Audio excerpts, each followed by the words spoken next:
we pay Cloud Retainer a visit at Mount Outsong? It's been a while since we last saw that illuminated bird. She's always the one popping up out of nowhere and scaring us half to death. So let's surprise her this time.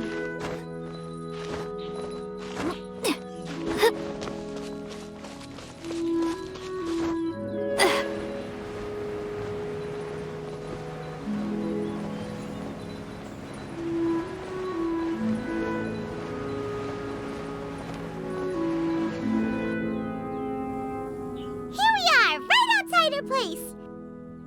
Do you still remember the first time we came here? We even brought offerings and everything. And when we told her that Rex Lapis had been assassinated, she immediately threatened to squash Liyue Harbor. Paimon thought she'd be impossible to get along with. But now that we've spent some more time together, she's really not like that at all. We probably don't need to bring any offerings now that we've gotten to know her pretty well, right? Still, Paimon's got some snacks around here somewhere, so if she really wants something, we can just use that. Huh? Traveler, did something catch your eye? Whoa, what a pretty lady! Is she also here to visit Cloud Retainer? Yeah, you're right. All it takes is one look and you can tell she's someone special. As expected of that bird lady, really. She must have a whole bunch of adepti friends from all over the country. Okay, but if we're both friends of Cloud Retainer, then we're basically friends by association, right? Want to go up to her and say hello? Helping you make more connections is a part of Paimon's job as your reliable guide. Paimon's got this.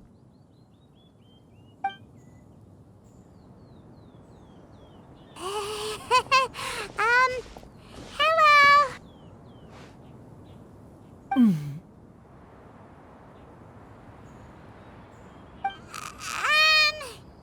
Paimon is Paimon, and this is the Traveler. Paimon doesn't think we've met, but we're also friends of Cloud Retainer. May we have the pleasure of learning your name, Madam Adeptus? You two... What is this tomfoolery? Has this shift in form so clouded your eyes that you no longer recognize one anymore? Wait, you're... Huh? You're the illuminated bird? But you look... human! How did that happen? Oh, donning human form is scarcely any test of one's abilities. As for your confusion, one merely had no reason to indulge such inclinations before. So, you're indulging now because? Well, one has made plans to pay a visit to some disciples at Liyue Harbor.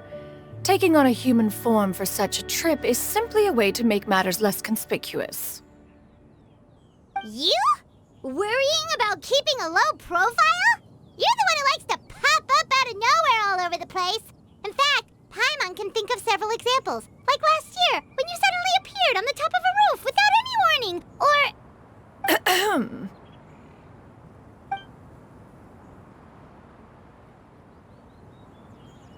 Hey, didn't we agree not to bring that up unless she asked? Oh?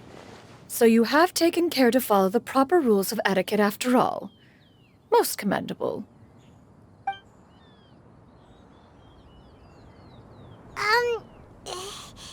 Well, this is all Paimon's got. You don't mind, right? One has never found oneself lacking in basic comforts. On the contrary, it is the gesture that one values above all else.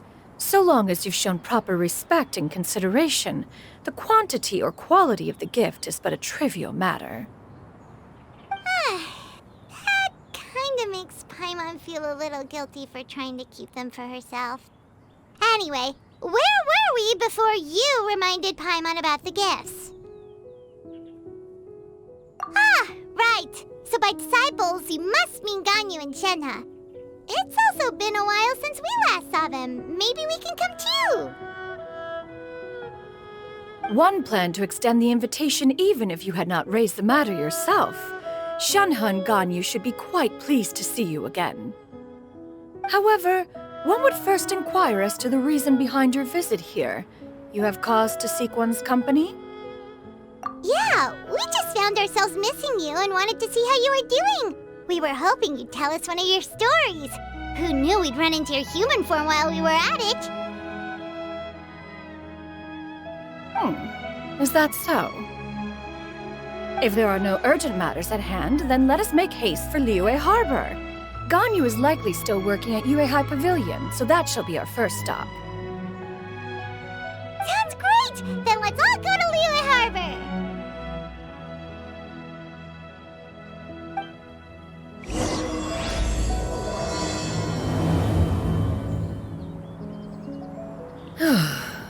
Ganyu has been quite busy with work as of late.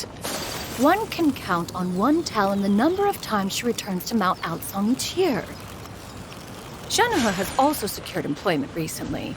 In her correspondence with me, she wrote that she shall have no need to return for the foreseeable future. Did they think one was so easily mollified? One shall investigate everything with one's own eyes and decide for oneself if their living conditions are satisfactory.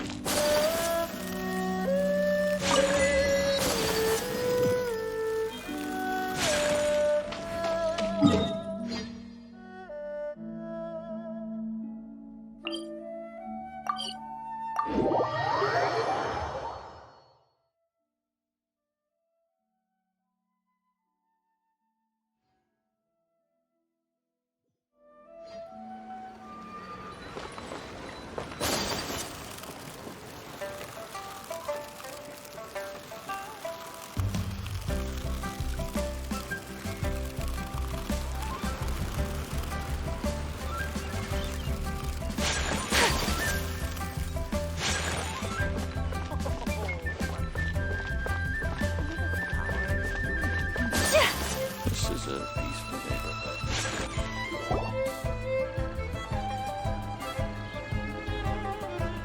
We're almost at Wei High Pavilion. Hey, do you think Ganyu will be shocked to see Cloud Retainer like this?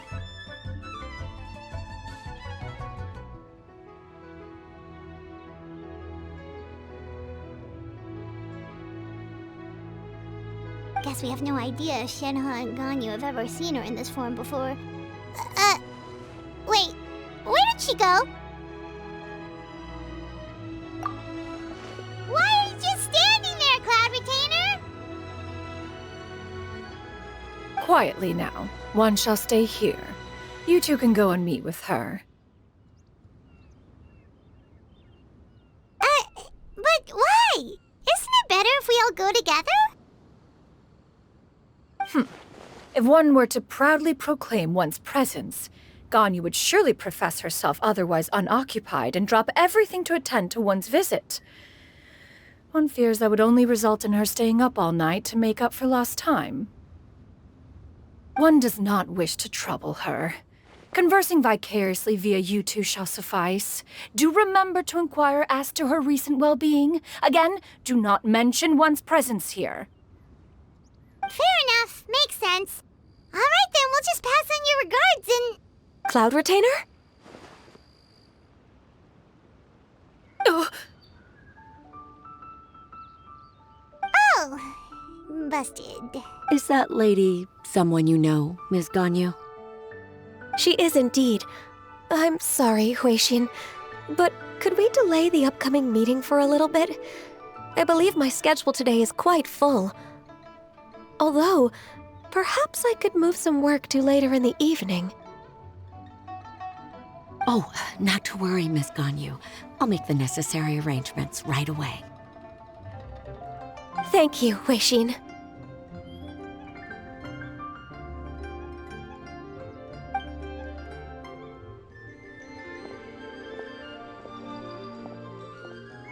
It's been a while, Ganyu. Greetings. What brings you here today? And Cloud Retainer, too. It's been quite some time since I last saw you in this form. You are quite mistaken. One is not acquainted with this cloud retainer of whom you speak. One is simply a mere mortal passerby. Huh? Seems she's not buying it. That was but a simple test. One did not expect you to be able to recognize one so easily, especially after so many years of only seeing one's other form.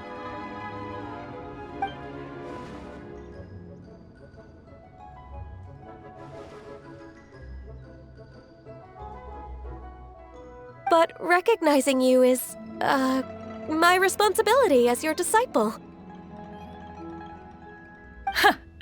An apt observation. One was simply passing by while attending to some important business.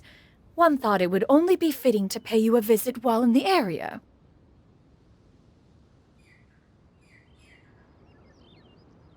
Wait, Paimon wasn't aware of any important...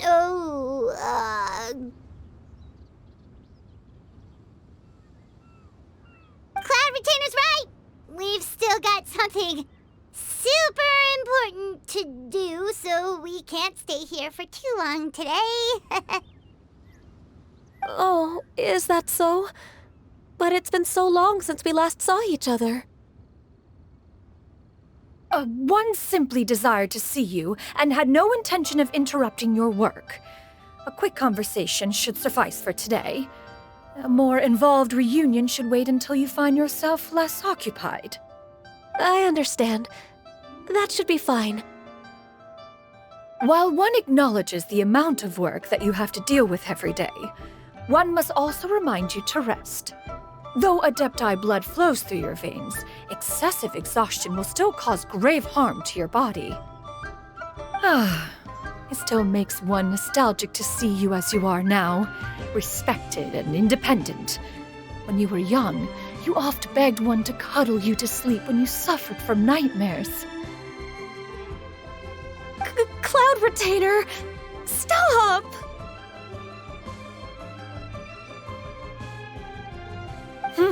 If you insist. We are running short on time regardless, so one will refrain from going into each and every story. Why don't you continue your conversation? One shall simply stand by and listen.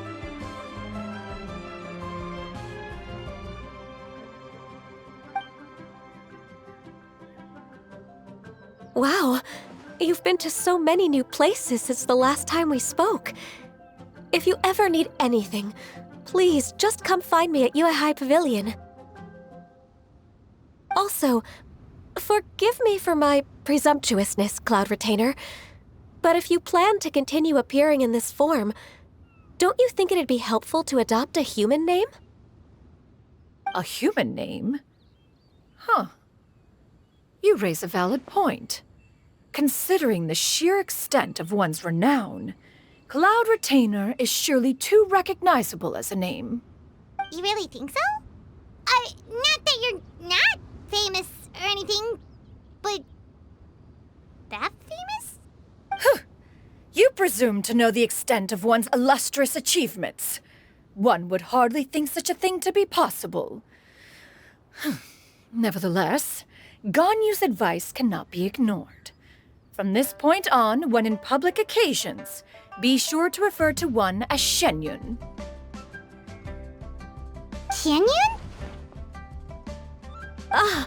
I assume that's a reference to the full record of Pristine Pavilion. An adeptus of years past would rise with the clouds and rest with the moon. They were enlightened and wise, free and unfettered. The writer referenced Master's name to describe her carefree and spontaneous nature. Oh, that sounds super cool! Paimon feels like only the most powerful of adepti could rise with the clouds and rest with the moon. Actually, those lines were originally written to describe Cloud Retainer herself. Huh? Wait, so you're really that powerful? And what of it? Did you truly take one to be nothing more than a bird of bigger than average size? Not exactly. be fair, Cloud Retainer rarely speaks of her past accomplishments. The tales of her past can only be found in ancient texts. It is said that once, a long, long time ago, there was a severe drought in Liyue. Left with no choice, many people left their homes, while others spent day and night praying to the adepti. Although I did not live through such tragedy, simply reading about it is enough to gain a visceral understanding of all the pain and desperation during that time. On top of the drought, a noxious gas also began to spread through the land. If not for Cloud Retainer's efforts, much of Liyue would be nothing more than a barren wasteland today. The books had this to say about what happened.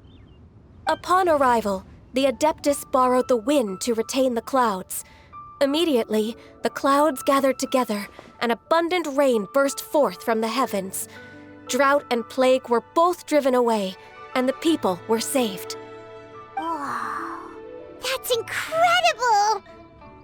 Mortal records add embellishments to dramatize past events. One did merely what one ought, and even if one had not interceded, the other adepti would surely have stepped in to help. Even so, you stopped an entire drought! Can you really control the weather like the book said? Oh, Paimon suddenly has a lot more respect for you. So it was Paimon's bad for calling you illuminated bird before. You're not too mad, are you? How laughable. A name is but a simple label we carry with us on our journey through the world. Why would one be offended by such a trivial matter? That's a relief. In that case, Paimon will continue to call you whatever feels right in the moment. Well, that is quite enough ancient history for now. Ganyu, have you had word from Shenhe? One has heard that she procured a job recently. Have you any thoughts on her workplace? And what, pray tell, of her monthly remuneration? Moreover, does she find herself overly inundated with work? Is she allowed time off during Lantern Rite? That is a lot of questions. There is no cause for concern, Cloud Retainer. I introduced Shenhe to her employer personally.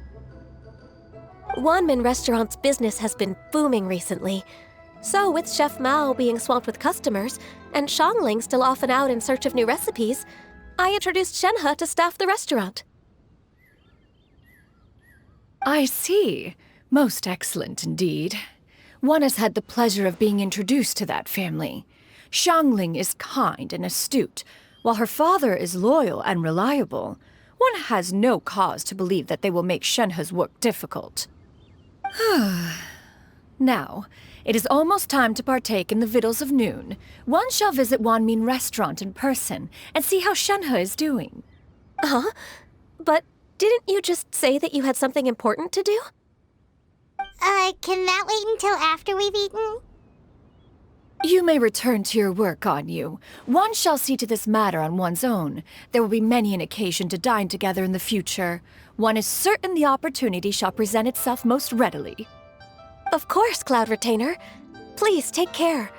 Traveler, Paimon, I'll see you some other time. See you around, Ganyu! Paimon was pretty quick on the uptake there, don't you think? As soon as you mentioned important business to attend to, Paimon realized that you were just looking to cut the conversation short and not take too much of Ganyu's time. Is Paimon right? No, in fact, it was not an excuse. One is indeed visiting Liyue Harbor for an important purpose. Wait, for real? The moment is not yet upon us. Still, the truth will be revealed to you in time. Huh. She really seems to be playing up the whole mysterious adeptus thing right now. Is it because we just heard that cool story about her powers?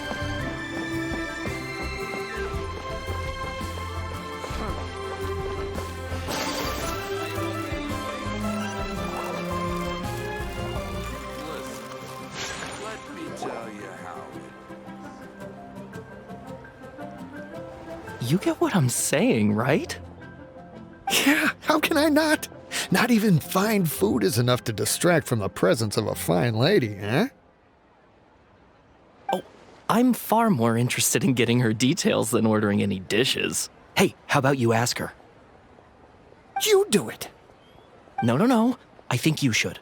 Wait, she's coming. What can I get for you today? Greetings, miss. I was just wondering if you'd be willing to... What would you like to order? 2 servings of Mora meat to go. Good chat. Bye.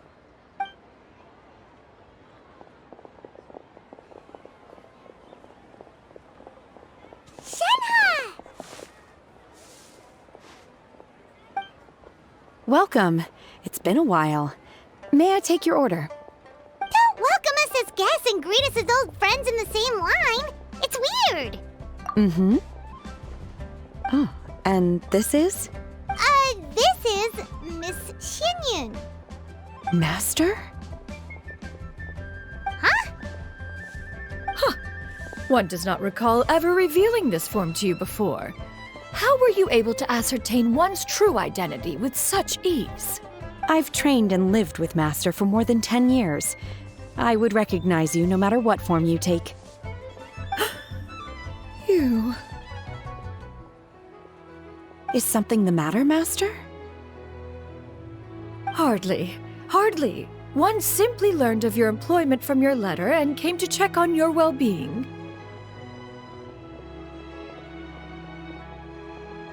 And check out the great food, too.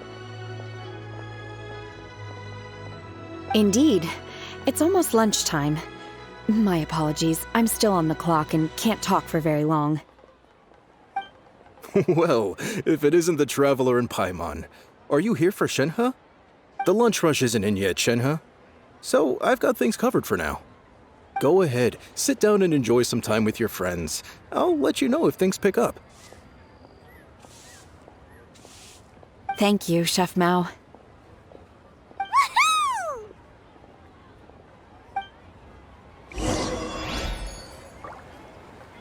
Wow. Liyue's really got a lot going for it. chop suey!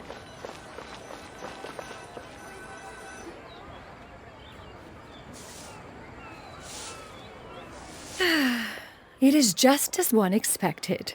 The owner of Wanmin Restaurant is indeed a most reasonable and accommodating human. Still, the work here entails dealing with quite a varied group of people. Has this been difficult for you, Shenhe? It's been manageable so far. I sometimes run into strange people, but I have figured out a way to deal with them. Seems like you've been making progress. So by dealing with them, you mean... First, I try to talk sense into them. If that doesn't work, I threaten them with violence. At this point, they usually decide they are in favor of a civil conversation. Oh, how should Paimon put this? Oh, a sensible plan. One is gladdened to see you integrate so well into human society. And you, Master? How have you been? Simply marvelous. Though Mount Outsong has scarcely enjoyed your presence recently, one has hardly found the pleasure of one's own company to be lacking. I see.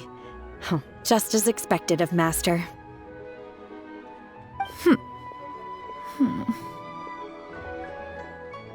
I have missed Master quite a bit too.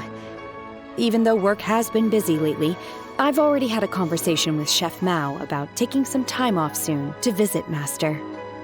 Oh, you did? Do make note of such matters in your letters in the future. There's hardly a need to keep one in suspense. Whoa, her mood shot up just like that. By the way, Master, since you are in Liyue Harbor, have you had the chance to visit Ganyu? Indeed. She is similarly preoccupied with her work. There was time only to exchange a few simple pleasantries. Ganyu told us the story of Cloud Retainer's name. It was amazing. We never knew how powerful she was before. I see. In that case, allow me to also share a story about Master's past. Oh? Is that a problem, Master? I believe this to be a good topic of conversation. No, not a problem. One was simply caught off guard. But no matter. Please, proceed. One is most curious to see how much of one's own conversational prowess you possess. Master once participated in a race against Mooncarver. After Mooncarver lost, he insisted that Master's ability to fly gave her a natural edge in such a contest. In response, Master agreed to forego flying in return for being able to use one of her devices in the race. Mooncarver accepted, only to find Master with a brand new device on the day of the contest. Huh. What kind of device was it? It was a mechanical vehicle made out of iron. What was it called again? Oh, an electro-powered bicycle? Oh, you refer to the bicyclical Thunderflashmobile. One spent 49 days conceptualizing and crafting it. It need only be infused with adeptal energy, and it can cover thousands of miles in one day. Oh, it boggles the mind why Mooncarver ever supposed he might best me in a contest of locomotion. Though he sprinted with all his might, he could barely keep up. Alas, the one flaw of my mechanism lay in its weakness against mountainous terrain. One was thwarted mere seconds from victory, when it was thrown off course and failed to make it across the final stretch. Truly a most unfortunate turn of events. Anyway, do go on, Shenhe. Master, that was the end of that story. Is that so? With you gone, one has seldom felt the desire to call upon those old fossils for another contest. What is a race without spectators, after all? Have you been lonely, Master? Lonely? At one's age, entire human generations come and go in the blink of an eye. Even one's own self-directed musings can span several days and nights. 'Tis a most foreign sentiment. The mere mention of it is preposterous.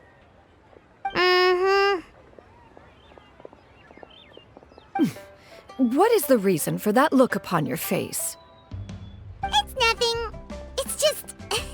Well, Paimon gained a lot of respect for you after listening to that story of you summoning the rain and everything.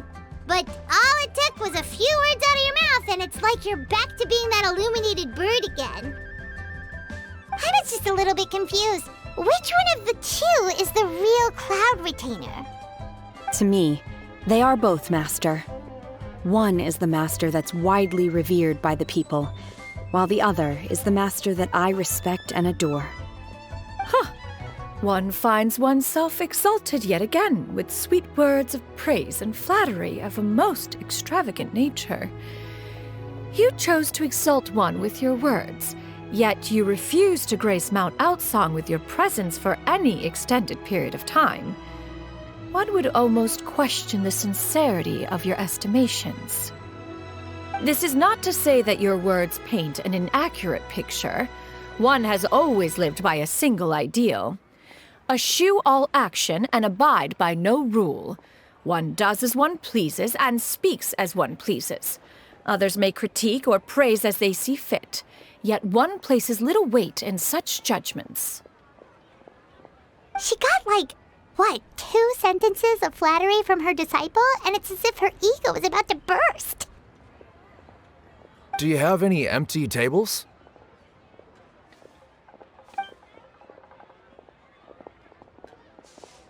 Hey there, could we get another fish stew?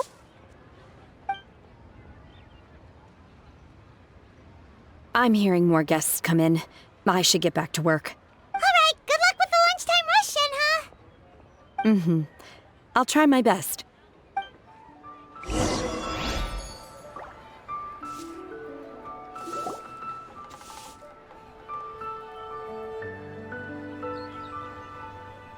much yummy food! Paimon's gonna feast!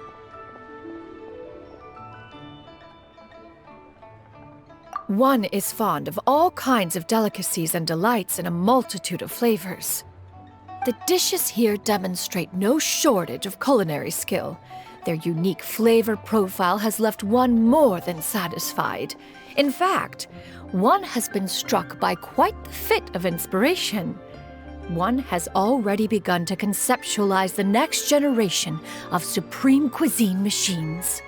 Everything's so tasty. A bit too hot at times, but still super tasty. I'm sorry, miss, but our tables are full.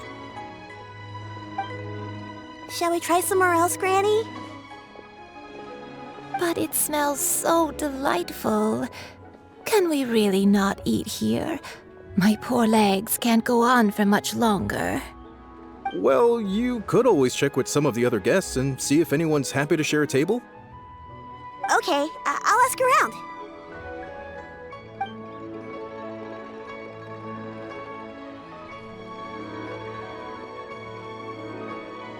Excuse me, would you mind letting us share a table with you?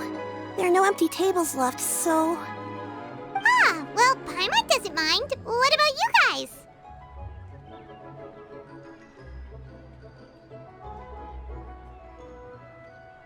Great! Thanks so much.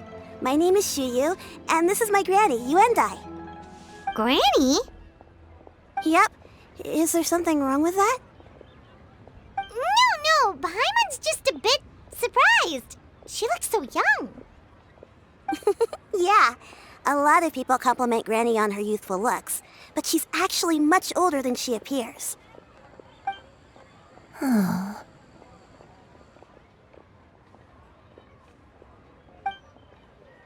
Granny, why don't you take a seat? Come on, it's not polite to stare. Huh. Have we met before? No. 'Tis a fated meeting, then. Please, take a seat. What would you like to eat, Granny? I can order for you. I want braised earthworms. They always pop up out of the ground after a rainstorm. No, not this again. Granny, there's no braised earthworms on the menu. Braised earthworms?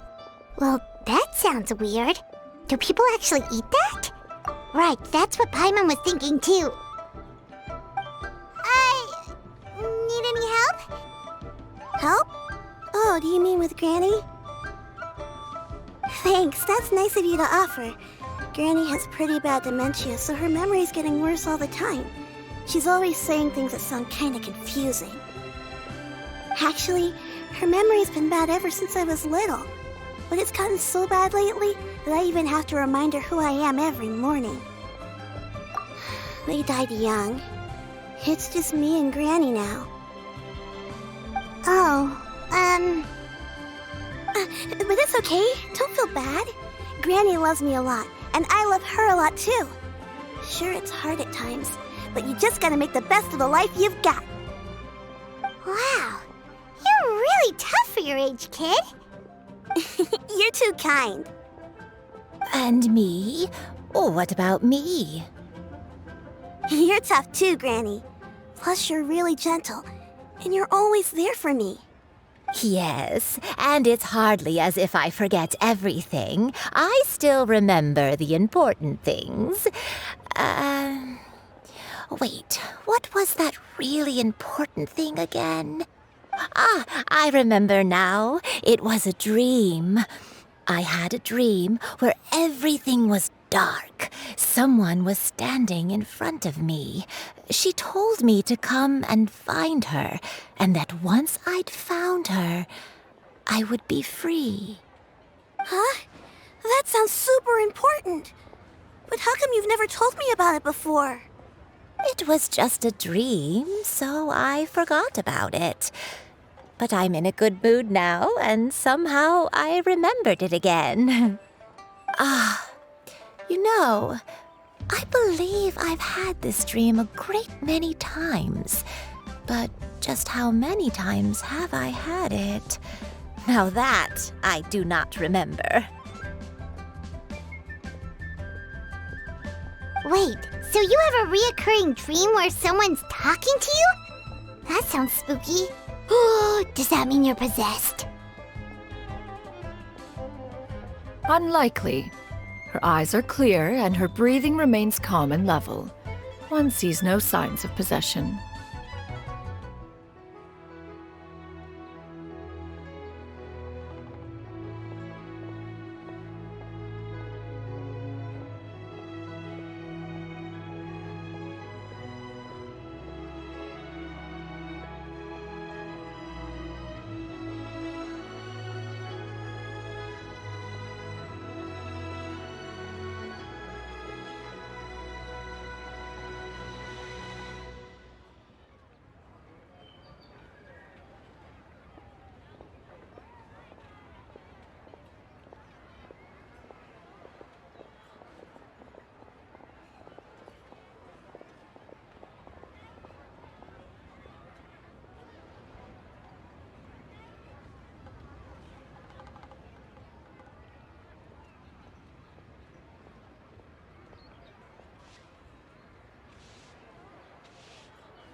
Are you sure? Who do you take me for? Is one not an adept? Am I not an expert? Huh, you're right. Paimon almost forgot you're the expert. In that case, do you still remember what the person in your dreams looked like, Granny? Not anymore. Although, I have a sense that she looked rather like me. But not as I am now, my younger self. A younger version of Granny? This is just getting weirder and weirder. What is going on here? As one said, fate must have brought us together. You may leave the situation to me. Are you sure? So, what are your names? Paimon's Paimon. Just Xianyun is fine. Thank you all so much for offering to help. But first, I'm sorry for asking, but, how do you want us to pay you back? Oh, we don't need any payment for this. Thank you so much. You're welcome. But Miss Xianyun, what exactly can we do to help out this granny? All we have to go off is that dream. Where do we start? That is elementary. Since her dreams portray her younger self, then we shall retrace the steps of her youth. Once we have revisited those places, her memories will likely return. Sounds like a plan. So, Granny, do you remember which places you went to when you were young? Why, of course I do. The heavens above, the earth below, the wispy clouds, and the emerald mountain streams. Okay, taking that as a no.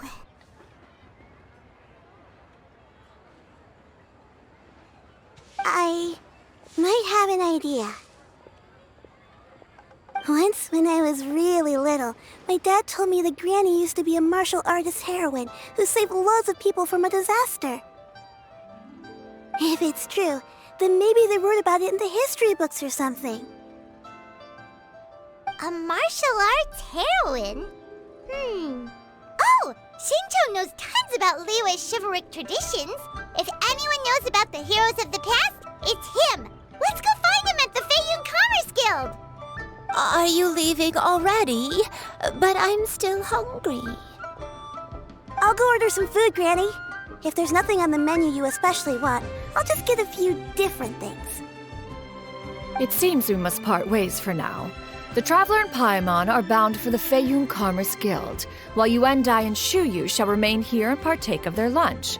As for myself, I have matters to discuss with Streetward Rambler. Streetward Rambler? Oh, you mean Madame Ping! Precisely. Let us meet at Yujing Terrace once you are ready. Everyone, please eat to your heart's content. Today is my treat ball.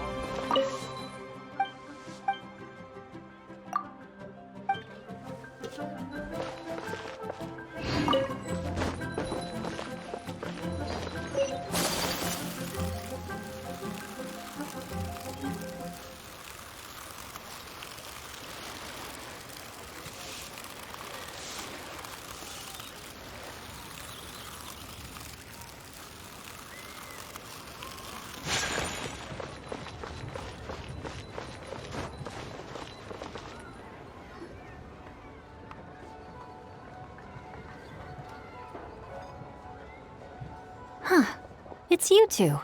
What brings you here? Xinqiu! Great, we found you! We wanted to ask you about something.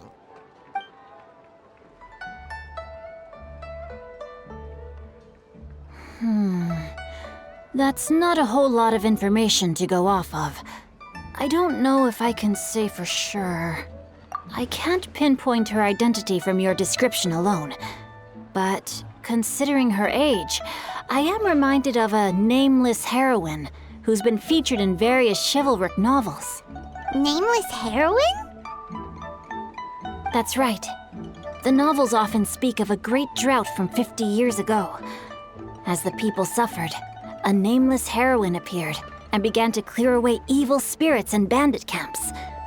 The people idolized her, but never learned her name. All they knew was that she always acted alone.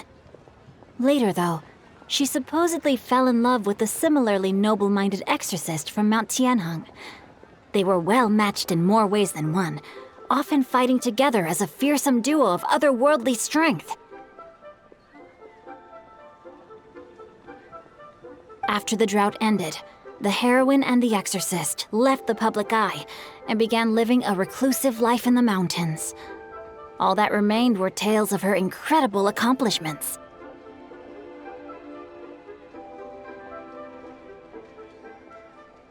The way this nameless heroine faded from fame into obscurity later in life is not too dissimilar from Miss Yuendai. I hope that's somewhat helpful. Thanks a lot, Xinqiu. We knew it'd be worth talking to you. It's nothing at all. Just something I came across while reading. I did do a bit of extra research on her story, but it was just out of personal curiosity. Well, Paimon still thinks that's super cool. Oh, wait, Xinqiu, if you've read up on her, do you know of any places often associated with her? Let me think. In the novels, the nameless heroine always appeared near one of 3 places: Wangshu Inn, the area just north of Jueyun Karst, and Jingyun Peak. Perhaps the real-life heroine who inspired the character was also often seen near those 3 places. That would explain why those locations appear in the various novels written about her. You're welcome. To be honest, I found some parts of the story confusing when I first came across it. If Miss Yuendai was indeed the original inspiration for the character, she may just be able to help me put the pieces together. It's rare for a chivalric hero to fade into obscurity during their lifetime, even after retiring from the public eye. But no one ever saw or heard from the nameless heroine again. There were even rumors that she became extremely ill. I've never understood why someone would go to such lengths to erase themselves from public memory. It's almost as if she was trying to hide from something. There's probably far more to the story than what's been written. We'll be sure to tell you if we manage to uncover the truth. That's a deal. Perhaps, behind the truth of it all, there lies a story more fantastical than any work of fiction. Paimon feels like we just learned so much from Xinqiu. A drought, a nameless heroine, a life of seclusion. Wait, why does the story sound super familiar? Oh, right! There's a drought in this story, too! Xinqiu, are droughts super common in Liyue or something?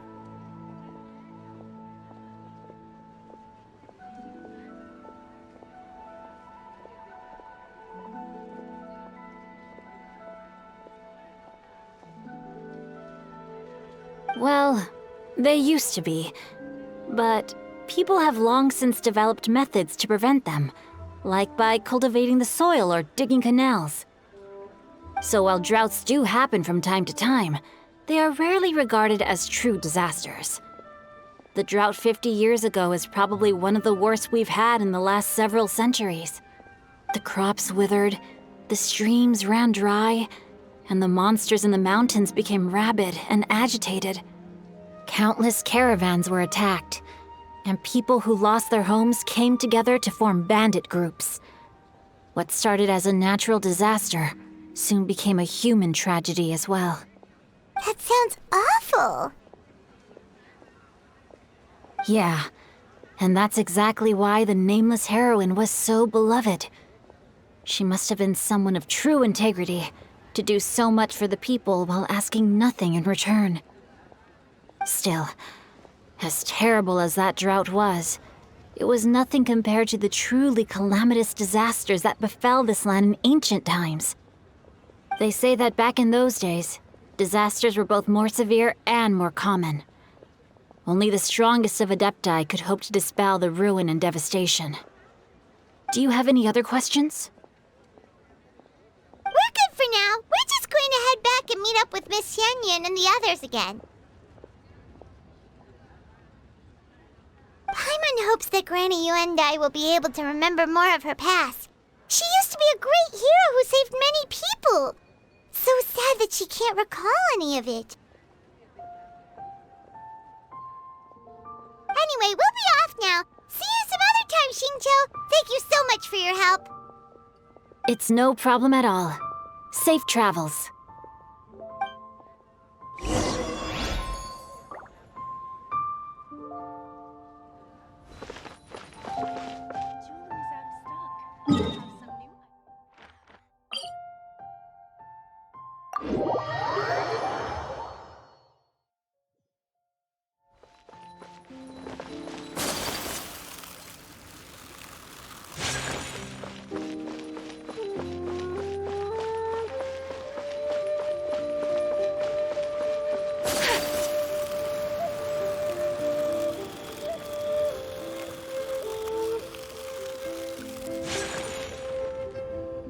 I have recorded the tune that you requested.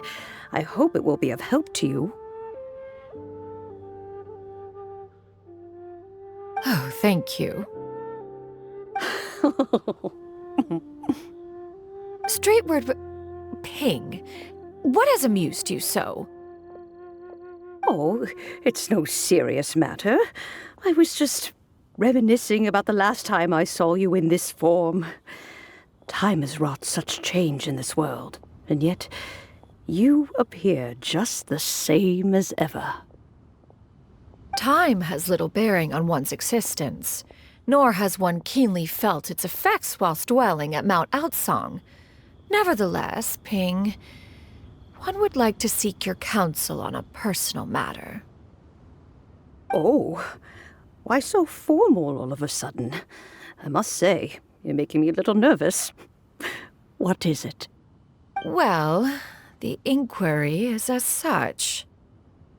Approximately how much more would one need to afford a comfortable life in the harbor, not unlike the one that you yourself lead?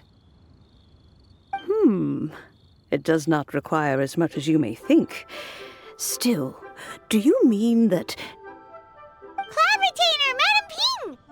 What are you two talking about? Nothing save for some trivial matters. Have you unearthed any useful details? Xingqiu has a theory, but let's save it for when Chuyu and Miss Yuendai have joined up with us again.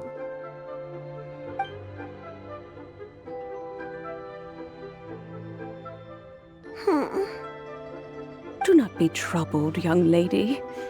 Here, have some tea. Thank you so much. What do you think, Chuyu? Does it match up with what you know of your granny? According to the story, the nameless heroine eventually fell in love with an exorcist from Mount Tianheng. Maybe That's my grandpa. I don't have many memories of him, but there was this one time I found a box in our attic full of a bunch of weird sigils. I think so too. Granny might remember something once she's returned to a familiar place. What marvelous tea. I can taste the dew's sweetness in this cup. It's as if I was taking a stroll in the mountains, thoroughly one with nature and at peace. Is that so? Then please drink as much as you like. There's no need to hurry. At our age, it's always nice to slow down and take the time to appreciate pleasant conversation among friends. Thank you. Okay, since we have the time, can I ask you something? Sure thing. What would you like to know? I have a secret I want to tell you. Let's go talk over there.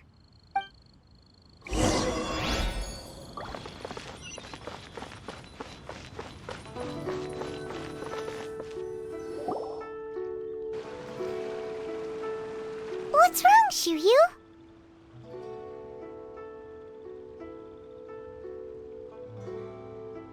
Well, I've been kind of meaning to ask ever since we started talking in the restaurant, but are you guys all adepti in disguise?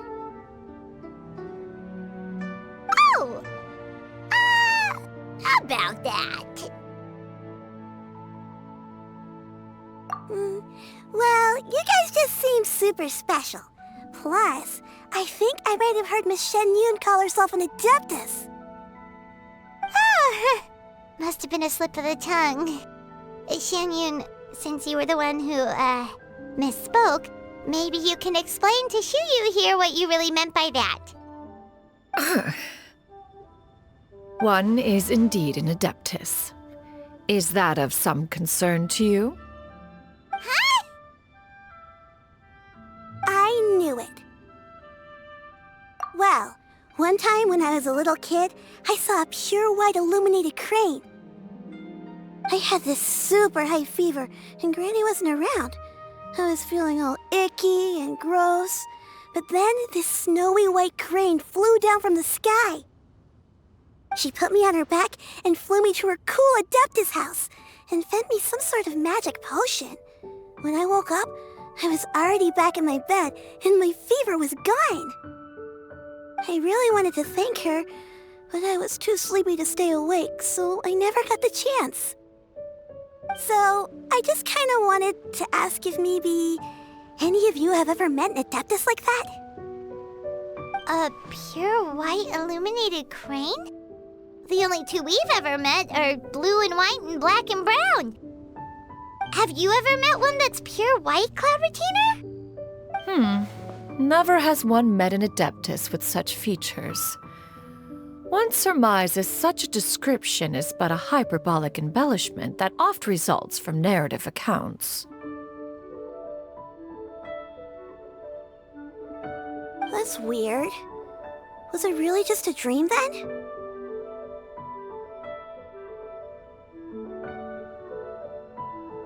Well, even if it was just in my head, it doesn't matter that much anyway. All I really want is to help Granny recover her memories. I'm really grateful for all your help. Leave it to us! Now that we know the 3 locations, we just need to visit them one by one. Let's go to Wangshu Inn first! Okay, I'll go get Granny.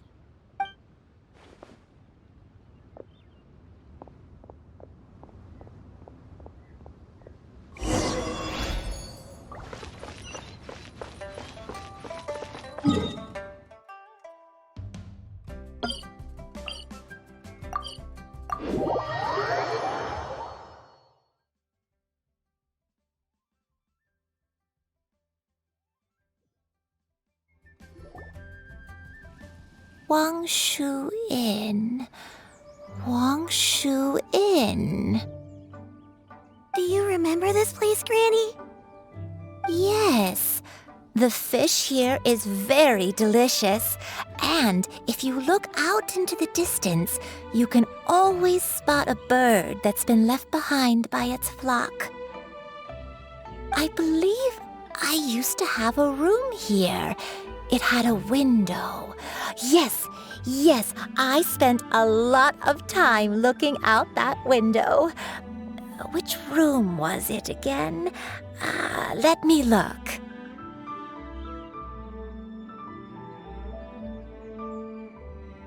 I'll come with.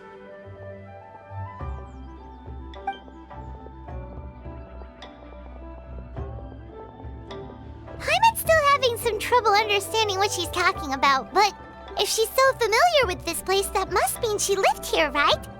Wait, huh? Whoa! Shell, what are you doing here all of a sudden? You scared the living daylights out of Paimon! I sensed a non-human presence and decided to come take a look. If you're here, then there's likely no trouble afoot. I suppose there's no cause for concern. It's been a while, Cloud Retainer. I see you have returned to your previous form. I have indeed. I fought alongside her in this form on many occasions during the Archon War. Oh, wow! What was she like during the war? Oh, wait, let Paimon take a guess. Was it anything like this? Behold, the glory of one's newest invention, the Bang Bang Continuous Fire Mechanism. Hands up and surrender, or be prepared to face the full might of the adepti. An impressive imitation. Paimon knows her all too well. Even so, Cloud Retainer was not always as ostentatious as you describe. You may be unaware, but her talent with adepti sigils is just as formidable as her skill in mechanics. The Archon War reached its peak after Guizhong's death. The Cloud Retainer who fought beside me in those devastating battles was taciturn and solemn, only speaking when she had to activate her sigils. A Cloud Retainer who barely talks? Paimon can't picture it. But what happened after that? If you were so powerful in your human form, why did you decide to take up your bird form again? Once one had bid farewell to the world of mortals, what use would one still have for such a shape? When dwelling between mountain and forest, away from the struggles and troubles of the mortal world, a mortal form is hardly the most fitting of choices. After the war, Cloud Retainer retired to Mount Outsong, only revealing herself to the occasional visitor, and always in her avian form.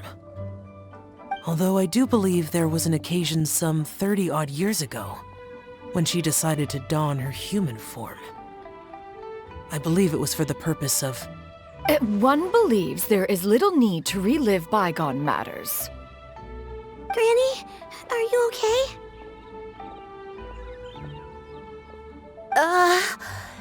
Back then, at this place, Perhaps this conversation should end here. I shall take my leave now. Should you encounter any trouble, you need only call my name. However, given that you are traveling with Cloud Retainer, I trust you are in good hands.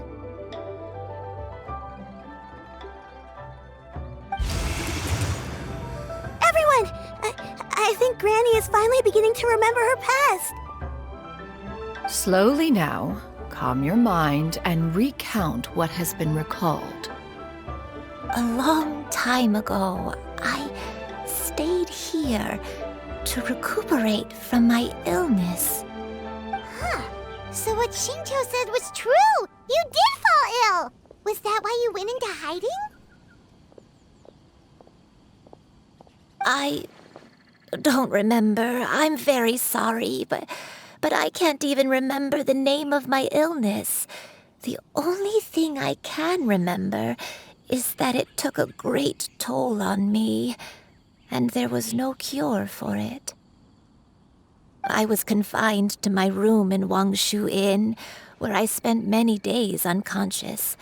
I'd come to every once in a while and stare at the migrating birds outside the window. It was a solemn sight. I remember crying, but I'm not even sure I knew why.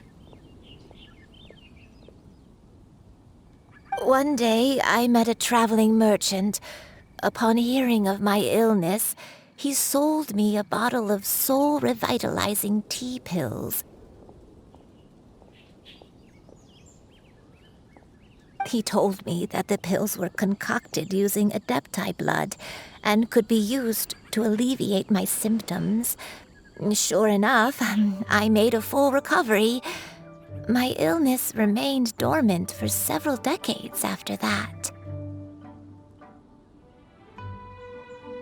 Wait, but if your illness remained dormant for several decades, are you saying that what you're going through now is just a relapse of what happened all those years ago? And it was all thanks to the pills that you managed to keep the symptoms in check? Paimon's brain kinda hurts. Do you remember anything else? I'm sorry, I don't. Oh, if only I wasn't so useless. Hey, you're not useless. You've done so much for me. Watched me grow up. Raised me. How could you say that about yourself? Oh, fret not, dear child. Granny was just a bit frustrated. That's all.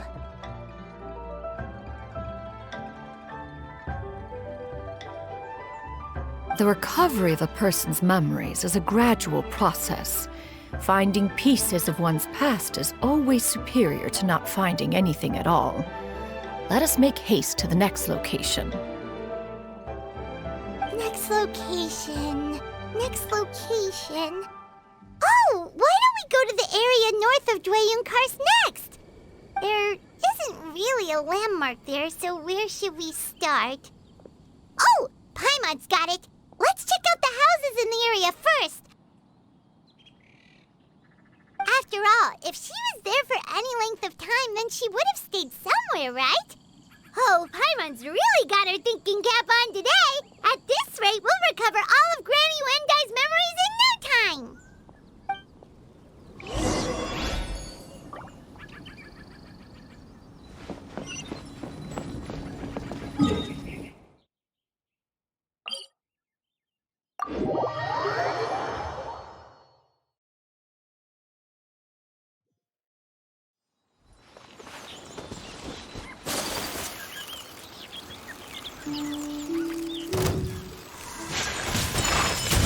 I'll protect us. Shiver! Judgment!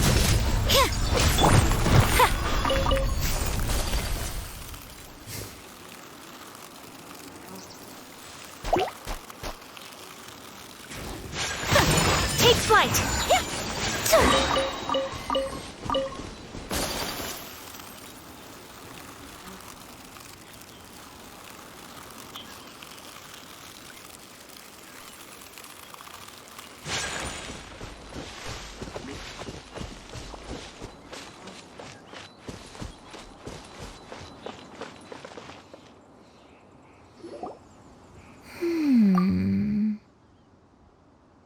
I don't remember this place at all. I don't think I've ever been here before. Still, I was thinking, this place feels perfect for a game of hide and seek. Huh? Why a game of hide and seek? I'm not sure. Maybe it's because I used to play that game a lot with Shuyu when she was younger. I don't remember playing it that much. Are you sure about that, Granny? We only played a few times, and we stopped once we realized I was no good at the whole seeking part. Ah, is that so? Then I must be mistaken. Not here then. Let's try somewhere else.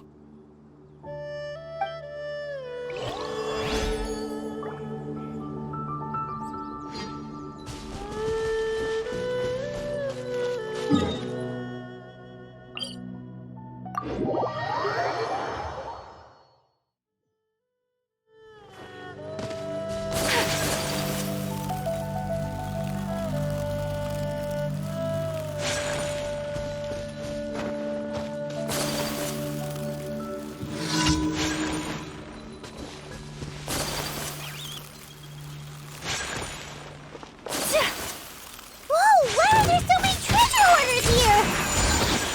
Guess it's time to round up some bad guys. Let's dance.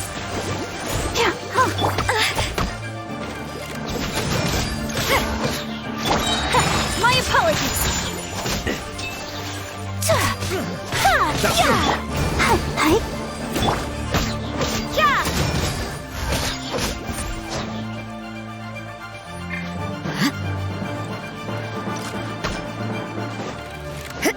Judgment! Whirling snow! Do you remember anything about this place, Granny Wendai? Let me think. I feel like I've been here before, but I don't think I stayed here too long.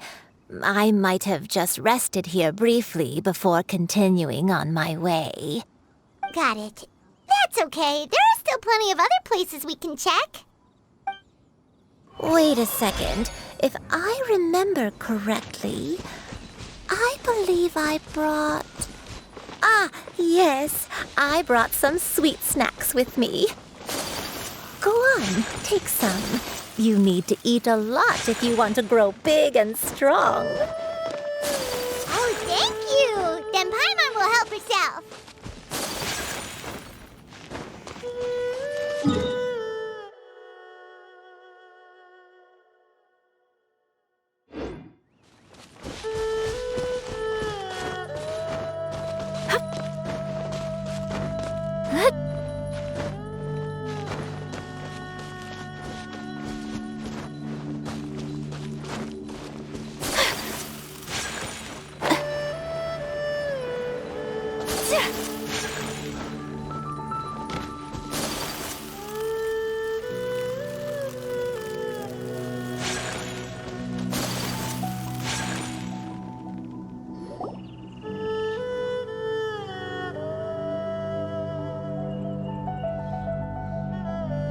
Paimon sees an abandoned house. Why don't we take a break over there?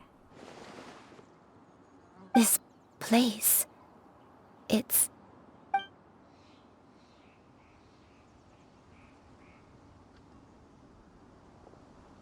Did you remember something, Granny? I remember. Shuyu, this is where your father was born. It was a moonless night. I had been injured, so your grandpa was supporting me. We fled together with some being in the fog behind us in hot pursuit. I had exhausted my strength when the labor pains came on, so we took refuge in this house. Your grandpa set up a barrier outside, but neither of us knew if it could hold the monsters back. I remember that night. I remember falling to my knees, reciting a prayer over and over. I alone am the source of this sin.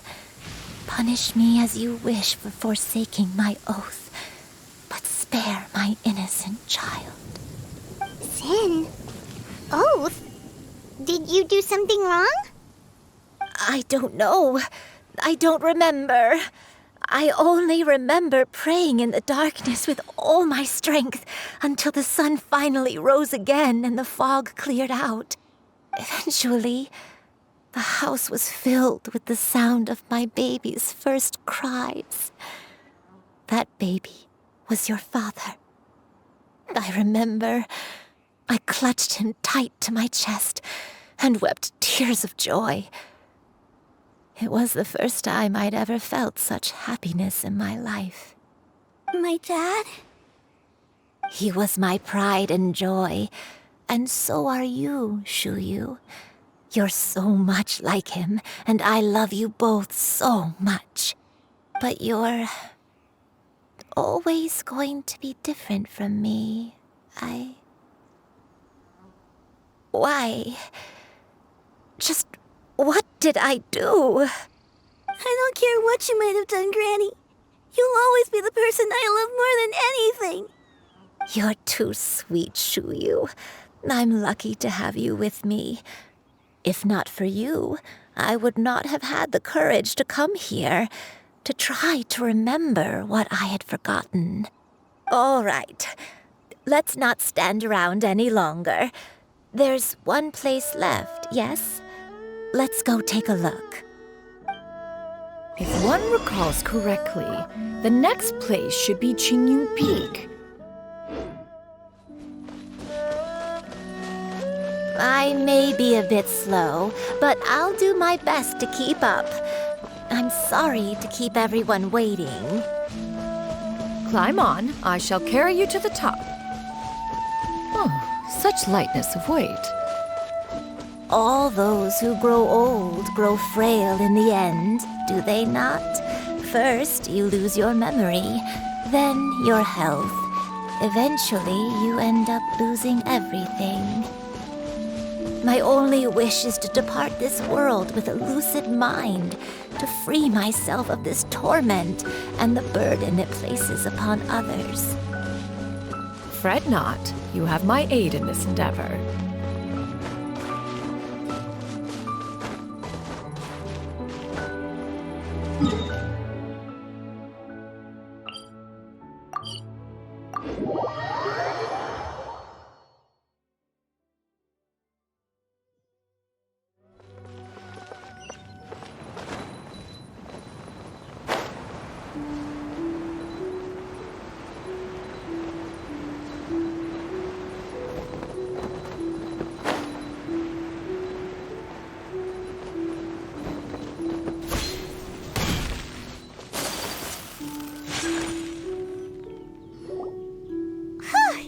We're finally here. Does this place feel familiar to you, Granny Wendai? Let me see.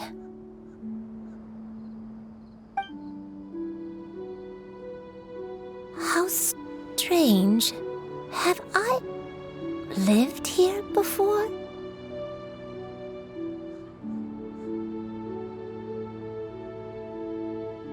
When we were at Wangshu Inn and the abandoned house earlier, though I couldn't remember everything, I still felt a sense of familiarity. I could easily picture myself in those places. But here, I don't have that feeling. Perhaps I did come here in the past, but it just didn't leave a strong impression on me. But did the stories get it wrong then?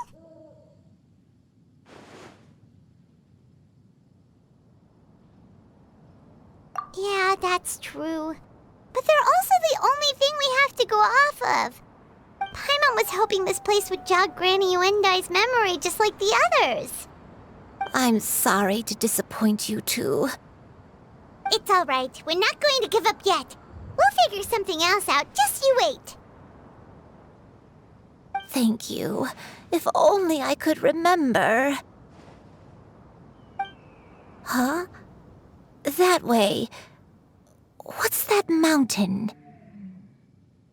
Oh, let Paimon look! Huh? Isn't that Mount Outsong?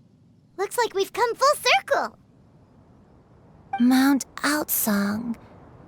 Mount Outsong. Granny, are you okay? Don't push yourself, Granny. It's okay if you can't remember. You shouldn't do something that makes you sad. Mount Outsong, What am I really? Mount Outsong holds some familiarity to you? It does, but I can't go back. Are you feeling unwell? My head, it feels all heavy and dizzy. What is wrong with me? Cloud, Miss Xianyun, is there anything you can do? Let us go to Mount Outsong. But... Fret not, all will be well. You and I, you have already given more than enough to the pursuit of this endeavor. You may leave the rest to me. I've prepared something that can aid you in suppressing the fear in your heart and restoring your lost memories. It currently resides at Mount Outsong. Wait, really? When did you do that? I never leave anything to chance. All will reveal itself when we arrive.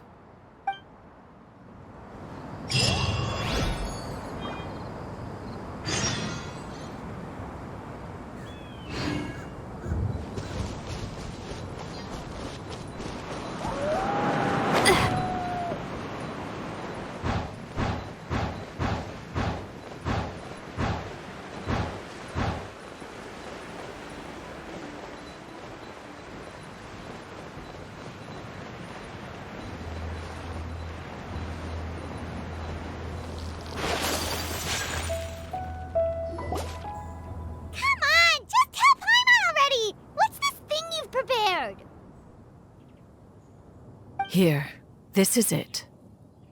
Huh? But isn't this the mechanism that you were tinkering with when we first got here? Oh, is it another invention of yours? Precisely. A recent one at that. I am most pleased with the result. I call it the Suspensus Somnium mechanism. It periodically releases a soft breeze, which when paired with a gentle adeptal tune, can help the listener subconsciously relax and even enter a semi-hypnotic state. Soothing agitation and anxiety, relieving exhaustion and insomnia, its potential uses are numerous indeed. And of course, it can also aid in the recovery of lost memories. Whoa, what a cool gadget! But if you had it all along, why did you keep it to yourself until just now? We could have come to Mount Outsong right off the bat and saved time on a lot of floating. How preposterous. Had you and I not recalled much of her past through her own efforts, the device would have nothing to draw upon. We adepti can only help those who first resolve to help themselves. Had she lacked such determination and strength of character, one would have little to offer in way of assistance. Paimon thinks she gets it now. Hey, what's that other thing? As previously mentioned, a gentle adeptal tune is required to take full advantage of the mechanism. One secured such a tune from Streetward Rambler. Only with her melodies can the mechanism reach its peak power. Whoa, Paimon can feel what you mean. Paimon's body feels light as a feather. It's as if she's lying down on a warm patch of grass after a super satisfying meal. And you and I, is the mechanism helping you to relax? It appears she has already succumbed to the depths of reverie. Come, join one on this side. We shall give her some time to herself.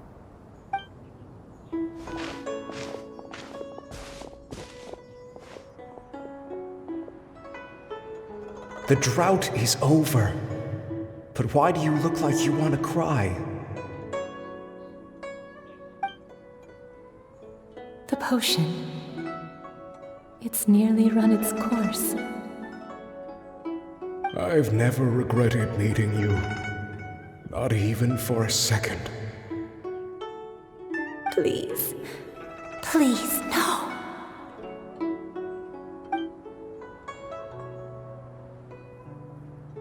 Have you forgotten? This is the world you left behind.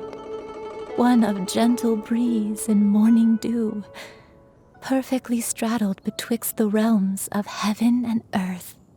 This is your home. This is where you belong. You should have never left. The you of the past, the me from not that long ago, we should have never.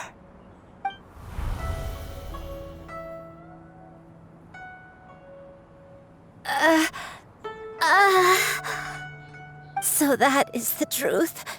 No wonder this place is so familiar. Granny! Granny, are you okay? Cloud Retainer. Your memories have returned? Wait, did you just call her by her full name? Does that mean you already knew each other? Yes. I now remember everything. Everything. Granny, please don't cry. I'm here. I'm here. Oh, don't worry, my dear child. Granny is fine. I'm so sorry, everyone. You've gone to so much trouble on my behalf. It's all come back to me now. The most important thing that I had forgotten was the truth of what I once was. One can sense the guilt that now plagues your conscience. Reclaiming a truth long buried is sure to come with a myriad of complex emotions. Perhaps one should recount the story on your behalf while you compose yourself. No, it's okay. Now that I've remembered, I must face my memories head on. Shuyu, everyone, I cannot thank you enough for all your help. I'm ready to tell you my story, if you're willing to listen. Please, Granny, don't force yourself. What happened in the past doesn't matter. I love you more than anything. Nothing you say can change that. I know, dear child. My feelings for you are exactly the same. It is for this reason that you deserve to know the truth. Some time ago, I made a terrible mistake. One for which I could never atone. Is this the sin that you mentioned in Jueyun Karst? What happened? I am, in truth, not a human being. My real form, one that I held for centuries, was that of a wild crane. I spent many, many years living on Mount Outsong, bathing in the soft breeze and drinking the sweet dew of the mountains. At some point, I somehow gained wisdom and sentience. The Lord of the Mountain, Cloud Retainer, became aware of my existence and began to share many stories with me. She even passed on the secret of cultivation to me. Though she never took me on as a formal disciple, I always saw her as my master. Whenever she took out her tools to work on mechanisms or new inventions, I would also stand next to her and watch. I even contemplated completing my training and becoming an adeptus in my own right. I followed her teachings, and time gradually passed us by. Until that fateful day 50 years ago. 50 years ago? That's right. Master regaled me with many stories of her past deeds. From them, I learned how she had saved people from a similar crisis in the past. She was the one I looked up to the most. More than anything, I dreamt of becoming an adeptus like her. I wanted to travel the land like she had, relieving suffering wherever I went. But I was still far from being a real adeptus. I possessed no ability to take on human form and fit in with the crowd. Once she learned of my desires, Master prepared a special dose of human mimicry potion for me. She warned me that the potion's effects would only last 10 years, and if I were to fail to return to my original form at the end of that time, I would forever forget my past as a crane and become something neither human, beast, nor adeptus. Oh no. So that was the source of your dementia all along. Was it because of Grandpa? Indeed, I fell in love. Though he was human, he had spent his entire life training on Mount Tianheng. When we met, it was not only my first foray into the world below, but his as well. Although clumsy and impulsive as he was, you'd think he was the real strange bird among the two of us. But still, just like me, he cared deeply about the world and wanted, more than anything, to cleanse it of all pain and suffering. I could not help but fall for him. But my time continued to tick away. Those 10 years passed by in a flash. Yet I did not want to leave his side, so I...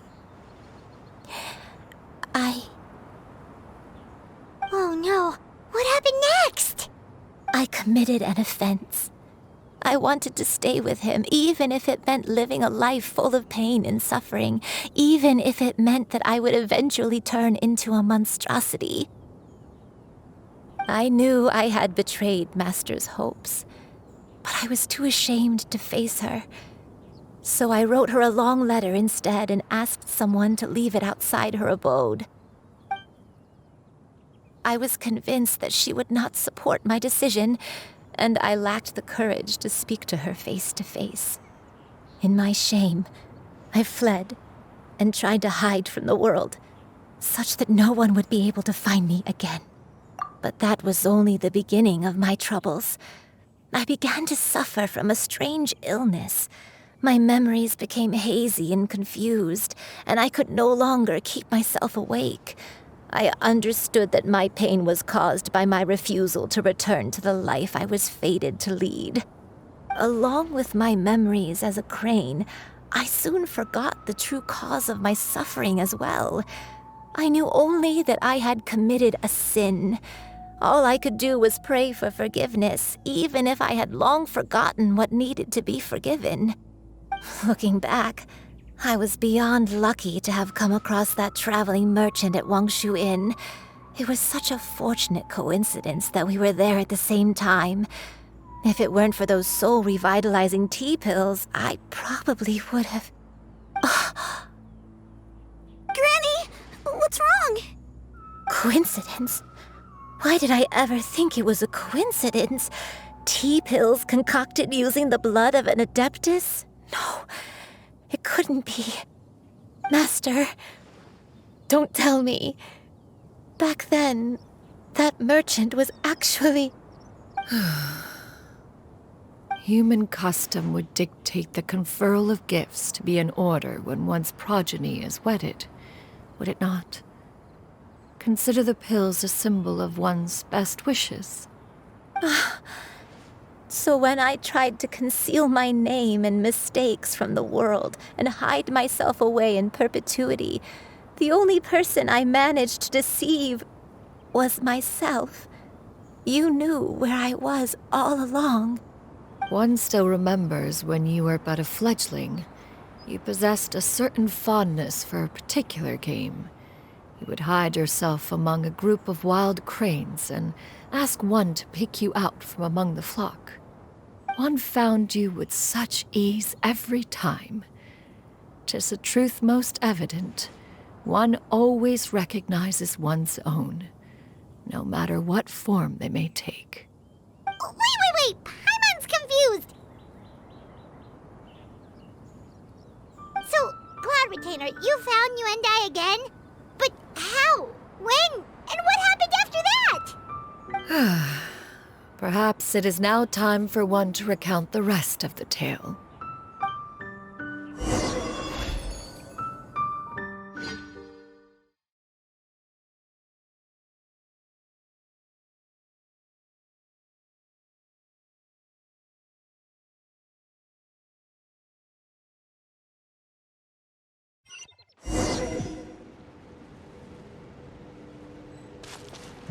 One was furious upon receiving your letter.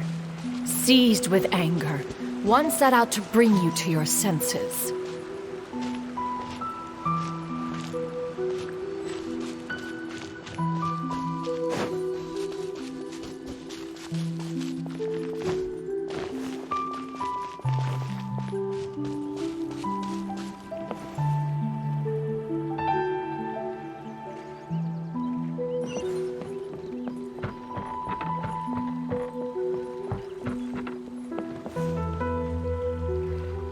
truth, one had more than a few misgivings about your chosen partner. As an exorcist, his talent was lacking. One could hardly say his skill with sigils was any better. But soon, one came to appreciate the devotion he bestowed upon you during your illness. He never uttered a complaint and rarely left your side. Unwilling to begrudge someone of such character, one decided to overlook his aforementioned deficiencies, glaring though they may have been. Wishing to grant you a life without regrets, one gathered many divine ingredients and used one's own blood to create a form of medicine. Though imperfect, it managed to suppress the more dire effects of your illness. As for how to deliver the medicine, after much contemplation, one eventually decided to perform the deed oneself.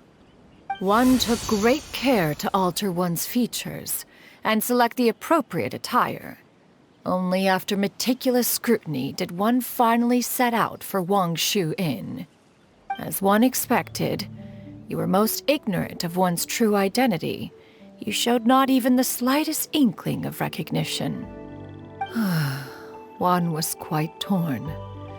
Should one have celebrated the success of one's disguise, or mourn the loss of your acquaintance?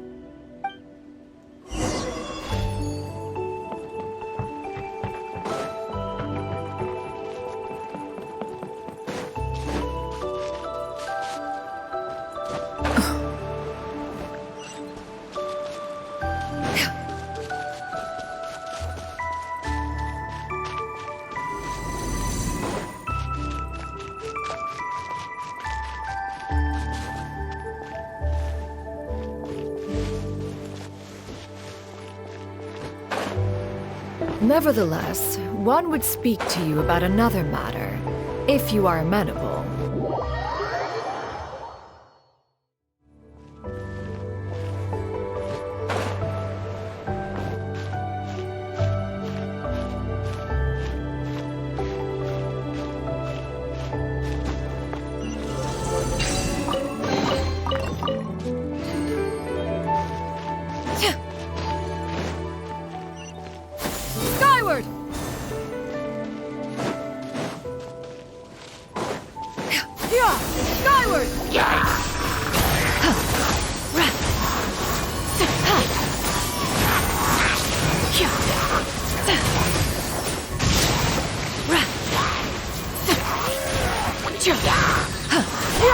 Scatter! Skyward! Stray clouds converge! Skyward!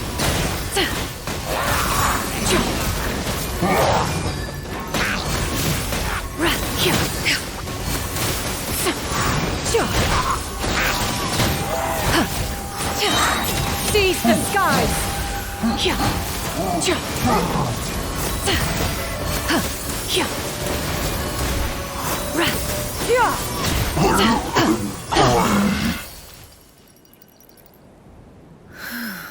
Those monsters would hardly have pursued you with such ferocity without sufficient incentive. They were likely incited by the presence of godly remains.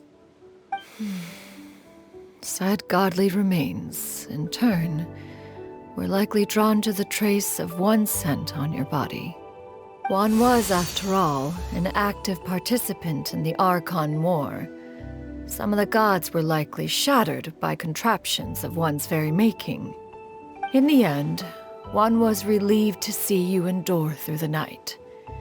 At the break of dawn, one heard an infant's cry pierce through the air, and one saw you carefully cradle the child to your chest.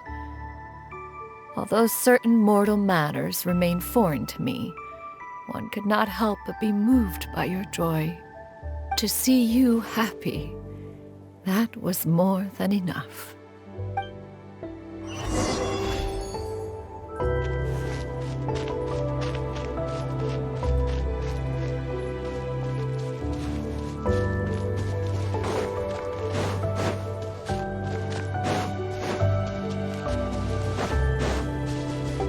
Now you should have a complete understanding of the events.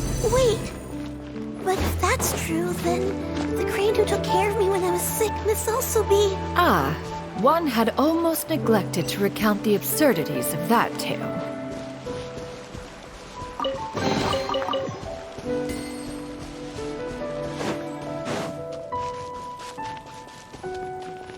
Yeah! Skyward! Skyward! Just as you and I troubled one with her antics, so did you give one many a headache. Upon finding you burning with fever, one made plans to bring you back to one's abode for treatment. However, upon seeing one's form, you began to cry, refusing to get on one's back. When one asked you why, apparently you believed that one could not possibly be a true adeptus, because all illuminated cranes are white from tip to toe. One had no choice but to apply powder to one's body to conceal the variegated nature of one's appearance. You became more than amenable enough when one stood before you devoid of any other coloring. It bears mentioning, however, that as a crane, Yuendai was nearly entirely pure white in color.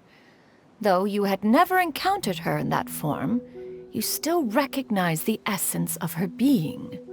Perhaps fate brought you two together in more ways than one.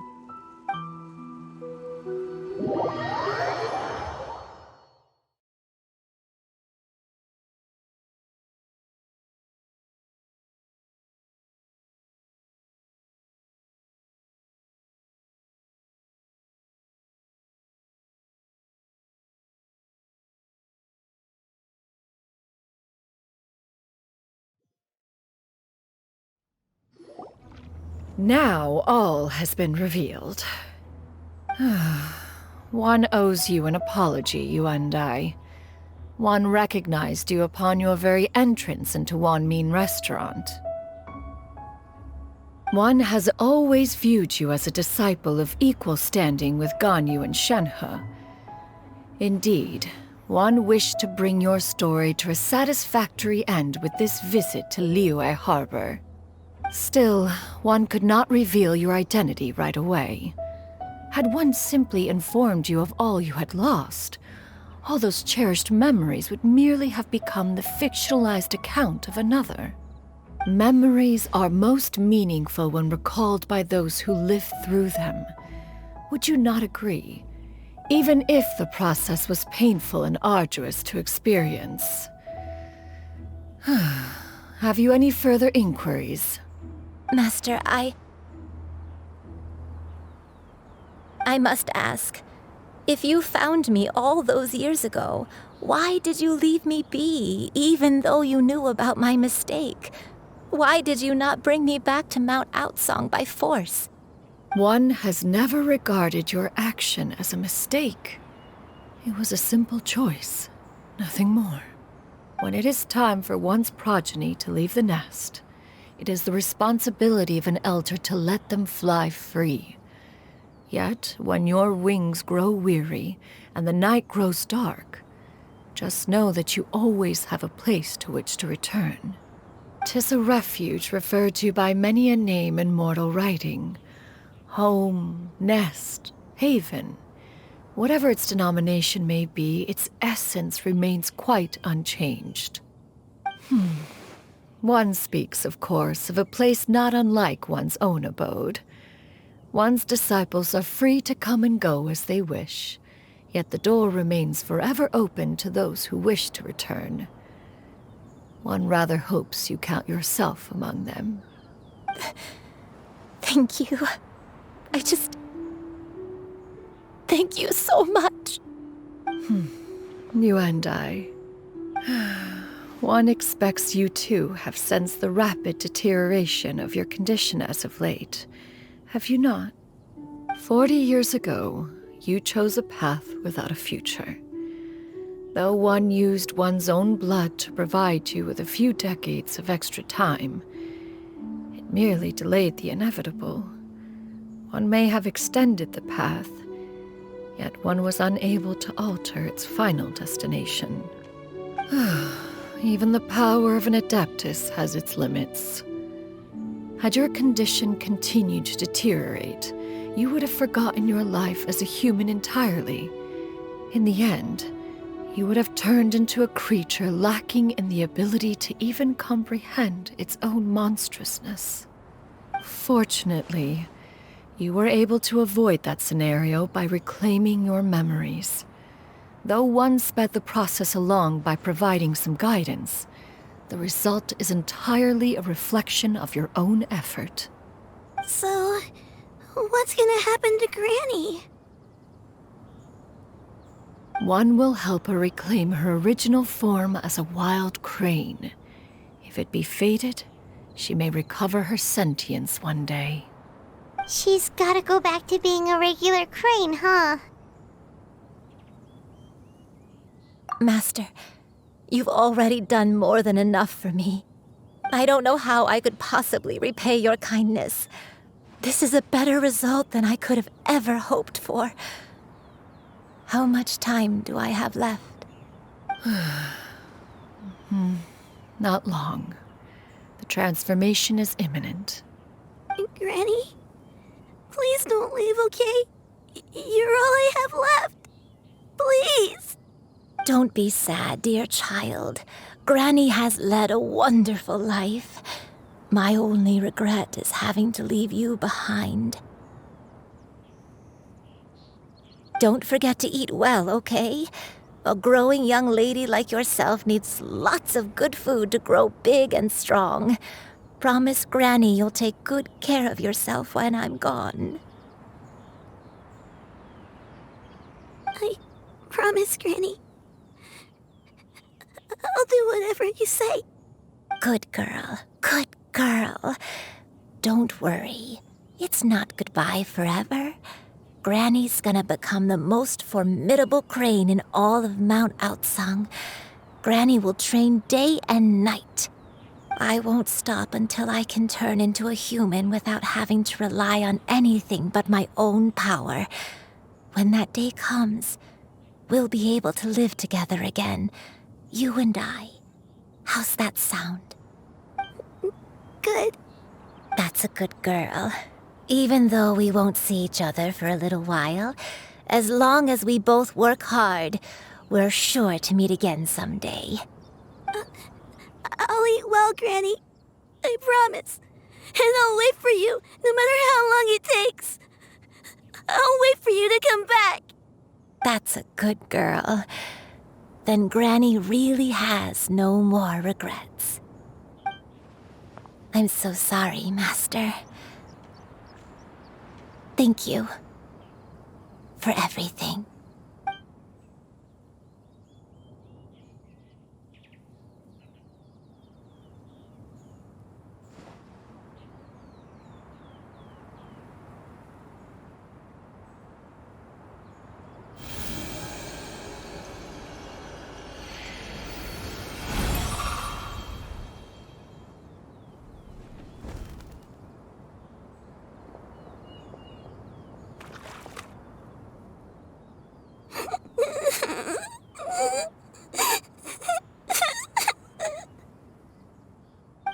Liyue.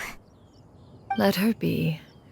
At her age, crying is a natural, if not fitting, response to such an event. Tears are a necessary part of maturation. Sometimes there is scarcely a better vehicle to wash away the toll of stress and misery. Now that the issue has been resolved, you should also take a moment to relax. Give yourself some time to rest. Take a nap if you must. One will wake you in due time.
hoped we would see each other again, that our days of separation would finally end, and all my troubles would be behind me.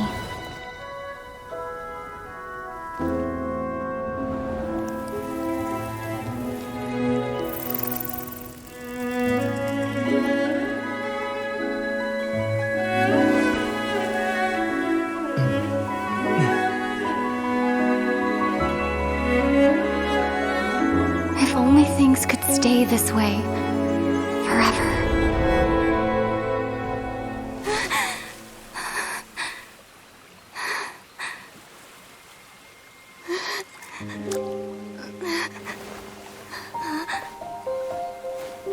A nightmare?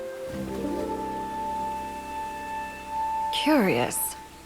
If you're relaxed, shouldn't your dreams be pleasant? It was a good dream. It's just... You weren't ready to wake up.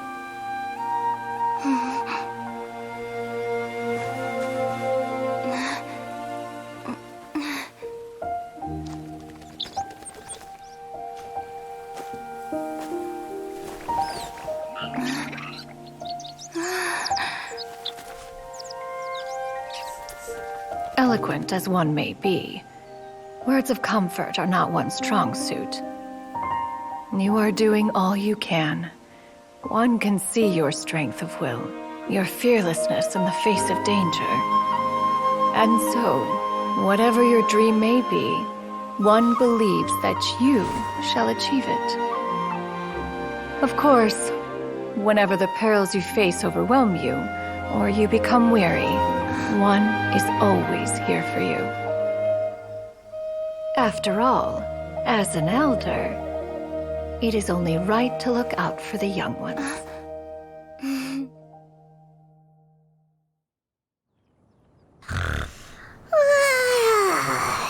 Grilled chicken drumsticks. Huh?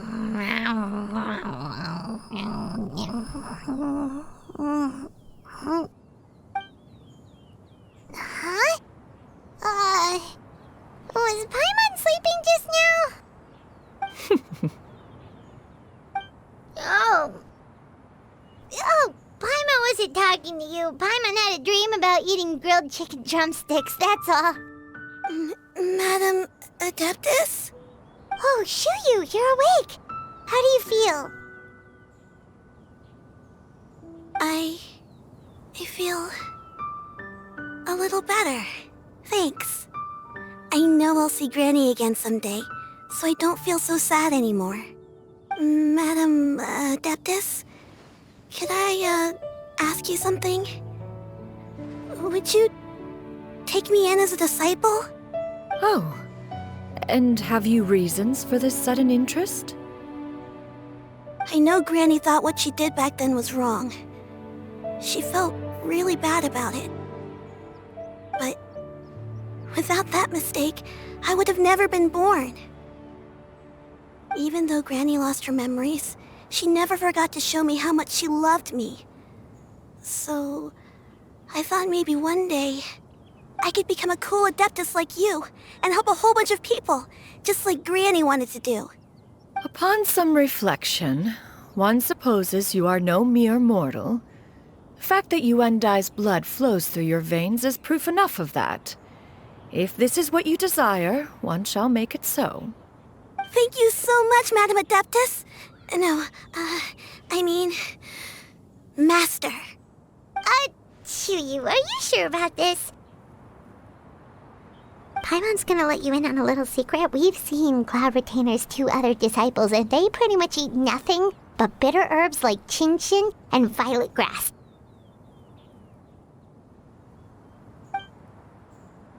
If you join them, you'll never enjoy Wanmin Restaurant's delicious cooking ever again. How utterly preposterous. One has never enforced such a rule. Every individual must find their own path to enlightenment. So long as one retains a pureness of spirit, one's dietary proclivities are quite irrelevant. Well, you say that, but Paimon's not seeing any tasty treats up here now, is she? Although Mount Outsong is rich in natural beauty, Its location does preclude access to certain finer mortal comforts. That is precisely why one plans to relocate to Liyue Harbor. Shu Yu shall have the honor of becoming one's first disciple in the human world. Whoa! You're leaving Mount Outsong? One has never concerned oneself with the location of one's residence. From the very beginning, one has sought only solace and peace. Yet in the end, all of one's disciples ended up in Liyue Harbor. Ganyu, Shenhe, Yuandai. They all chose a life among the mortal world. One has reflected on this fact for many years now. One can only assume that it is due to some failing on one's part as an elder or master. A failing, perhaps, of recognizing what it was they truly wanted. One is most curious as to what aspect of Liyue Harbor could have enticed them to remain there. One could hardly offer an opinion on the matter, but perhaps some time in the harbor will prove instructive. Why are you all so silent? Paimon is, just a bit shocked, that's all. So, does this mean we can grab a meal together in Liyue Harbor sometime? One has precious little time to squander. However, if one finds oneself otherwise unoccupied, one would not be opposed to the idea. One will be assuming the identity of a human while residing in Liyue Harbor. You should take care to avoid disclosing one's true identity. Don't worry, we'll help you keep it a secret. So, when can we expect to start seeing you in the city? Perhaps in 2 days' time. One has some matters to see to before one's departure. Preparation is the key to success, after all. One plans to put up various items from one's collection for sale. The earnings should provide for a comfortable living in Liyue Harbor. One has already picked out a handsome property near Chuhu Rock. 'Tis no small purchase, but what is mortal life if not one expense after another? Seems like you've really thought of everything. Then how about we meet up in Liyue Harbor in 2 days? A sensible plan. See you then. Oh, also, why don't you take this suspensus somnium mechanism as a souvenir? Anytime you should feel ill at ease in the future, you may try quieting your mind and sitting in meditation as you listen to its melodies. It might help you find a new perspective. Awesome! Thanks, Cloud Retainer! Hey, didn't we promise Shincho that we'd tell him what we found out? Should we make a trip to the Feiyun Commerce Guild? It's totally up to you. So, about your move to Liyue Harbor, you gonna tell the other adepti about it? I have left an explanatory note in my abode. Those 2 old fossils will discover it, I am sure, should they come seeking my company. Considering their recent penchant for going off on private escapades, however, I find myself caring little for how they shall receive this news.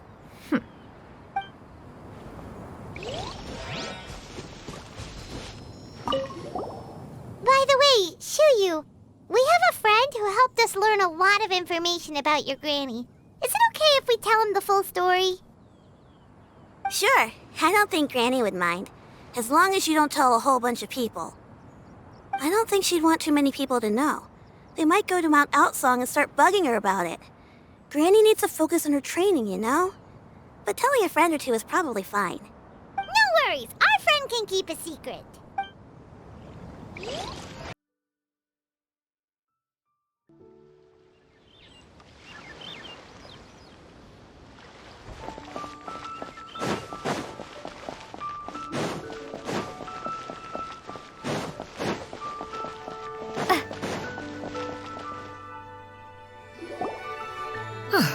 Your concerns are excessive and unfounded. This is but a simple collection of ordinary valuables. Such intense scrutiny is hardly necessary. To be quite honest, your insistence on that fact is my primary cause for concern.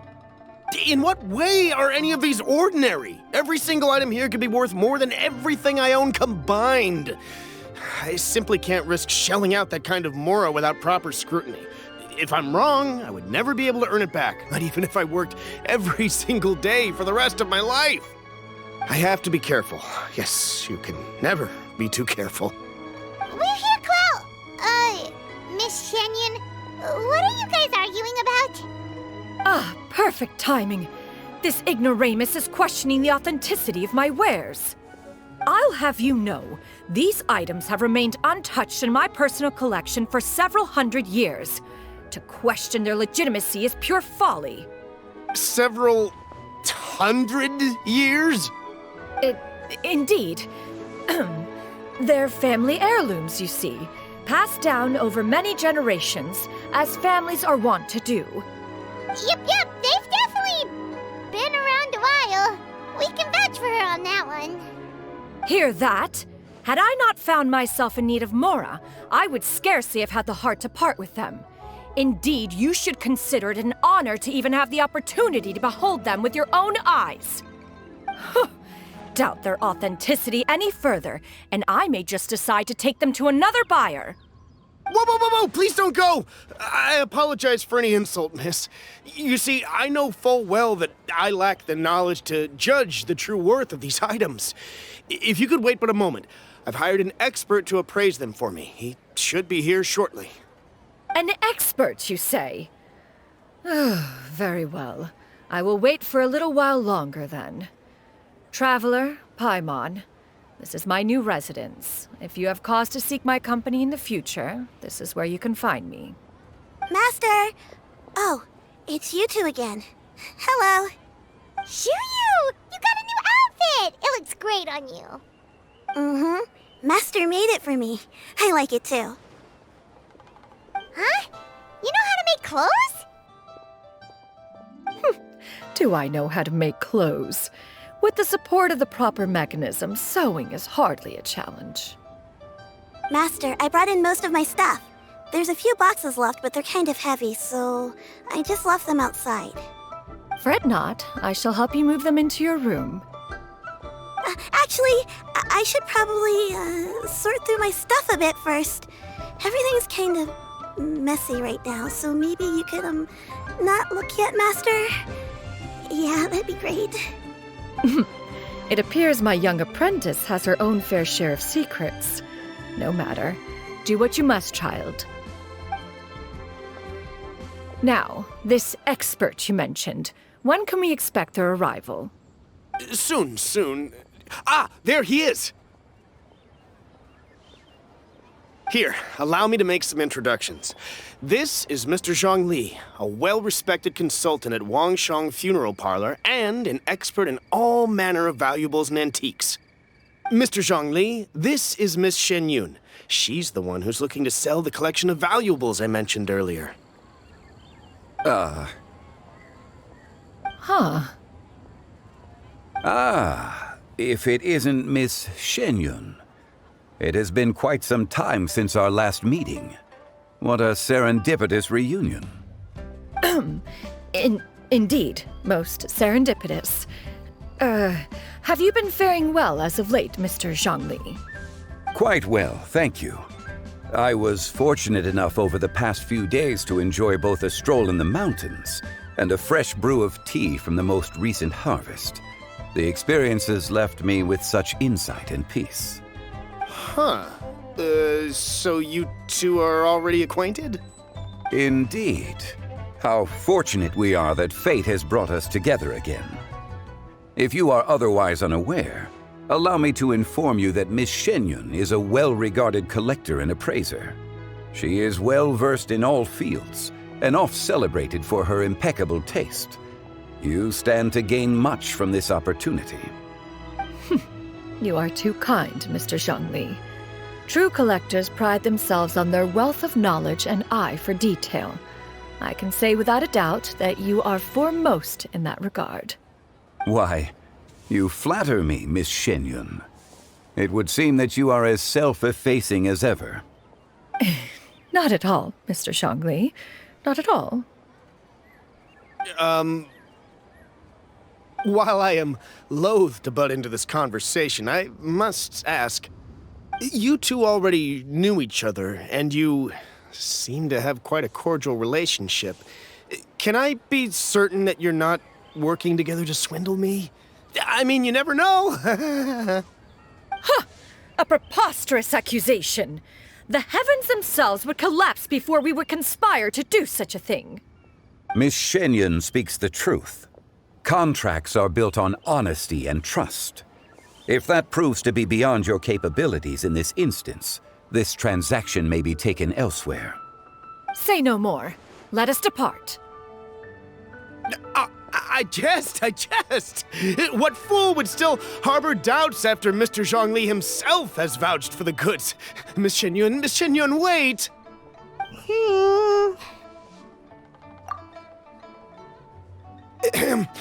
I deeply apologize for doubting you. So, Mr. Zhongli, could you please give me a final verdict on the value of these items? There is no cause for concern. They are indeed rare and precious valuables. Take this mechanism, for instance. Though one may not immediately perceive its purpose, its structure and appearance are exquisite enough to merit it a place in any fine home. The same can be said for this one here. Few could hope to possess an item that so perfectly blends mechanical wonder with geometric grace. I am sure you have heard from your travels that the study of mechanisms is among the most wondrous arts in this world. With that in mind, I earnestly recommend procuring every last item in this collection. All right. Since I hired you as my consultant, Mr. Zhongli, I shall, of course, trust your good opinion. Then, in that case, Miss Xianyun, I'll take the lot. However, since the final sum is quite large, how about we start with an initial deposit through the Northland Bank? The Northland Bank? Huh. Oh, you refer to the fiduciary house. Oh, very well. I fear people only use the term bank nowadays. In that case, I'll be off for now. I'll return to collect the goods once you've received the funds.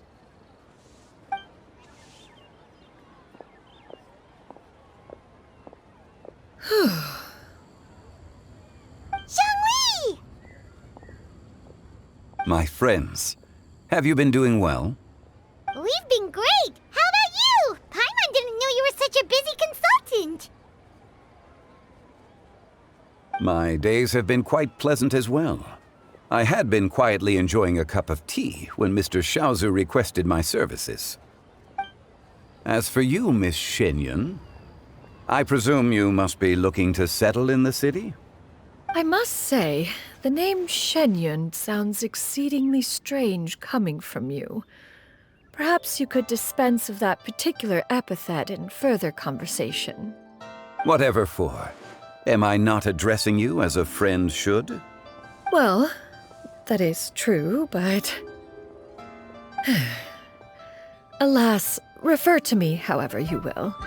After all, a name exists such that others may address you with it. One is hardly ignorant of that fact. It would seem that you have gained many valuable insights over the years, Cloud Retainer. One has indeed. One's previous days were all brief.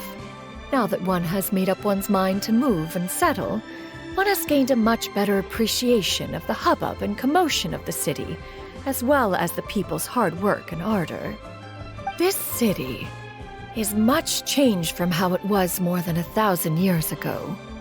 Not unlike the ocean tides, so too shall the movement of people ebb and flow.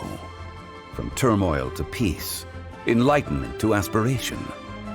Human society possesses limitless potential. In another 1,000 years, the scene we witness here may change in ways that are impossible for either of us to imagine. Alright, that's enough reflection for one day. No need to get all sentimental on us. You make a valid point, Paimon. Now that the sale has concluded, what say one plays the host as we try some specialty dishes together? One must profess great interest in trying bamboo shoot soup. Perhaps you have forgotten, Cloud Retainer, but I once tried my hand at that dish. You were at the table on that occasion, so logic dictates that you should have already tried it. Oh? What occasion was this? It was a reunion between friends several centuries ago. Alas, you must have been too preoccupied to secure yourself a portion. Or perhaps our other companions simply availed themselves of faster reflexes on that occasion. Huh! Hardly. 'Twas most certainly out of consideration for the others in attendance. In but a moment, one will show you what it means to have a true deftness of hand. It is settled then. Bamboo shoot soup, mora meat, crab roe tofu, triple-layered consommé.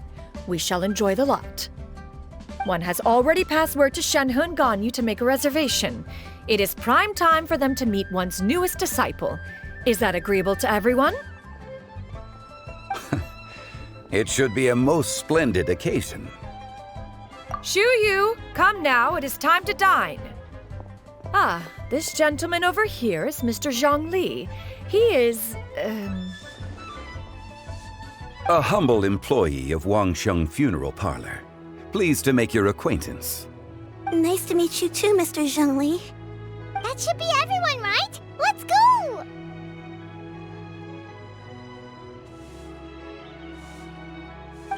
Sounds good! Actually, Master, have you ever tried Adeptus' temptation? I heard it's impossible to stop eating after even just one bite. You know, 'cause it's super tempting and stuff. Is that true? That sounds rather implausible. Although with the right preparation, certain dishes can be too delicious to resist. Huh? Why are you all walking so fast? Hey, wait for Paimon! Hey, wait up!